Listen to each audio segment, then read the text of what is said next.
दाडाची नाही, दुसरी देवराई लिंगाची नाही, तिसरी देवराई ही देवाची नाही. लक्षात आलं ना.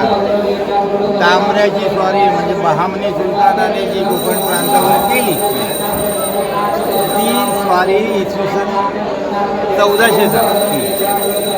या स्वारीत संपूर्ण कोकणची देवस्थानं उद्ध्वस्त झाली. काही उरली सुरली पळून आजूबाजूला गेली.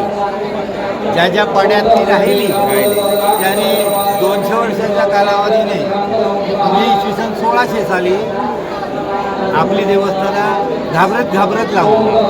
लक्षात आलं ना.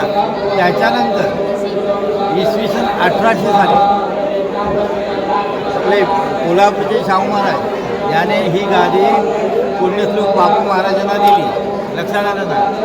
आणि पुण्यश्लोक बापू महाराज ज्यावेळी या कोकण प्रांतावर आले त्यावेळी सर्व गावातल्या जनतेला आधार मिळाला. राजा आला म्हणून त्या शक्तीच्या गोळावर सगळा समाज त्याने गोळा केला गावागावातला आणि या देवस्थानची निर्मिती केली. आलं का लक्षात. देवस्थानची निर्मिती केली. याचा अर्थ असा आहे की ही निर्मिती पुण्यश्लोक बापूसाहेब महाराजांच्या अभयाने अभय मिळाल्यामुळे निर्मिती झालेली आहे. लक्षात आलं का. आणि 1800च्या आजूबाजूला इथे तिकडे 5-10 वर्ष इकडे तिकडे जातील पण ही निर्मिती राजाच्या कारकिर्दीत झाली. राजाचा पूर्ण त्याला अभय होता, बळ होतं, संरक्षण होतं म्हणून ती झालेली आहे. आणि तीचपासून ती आजपर्यंत जवळजवळ आजपर्यंत 700 वर्षे याचा वारसा आपण जपत आहोत.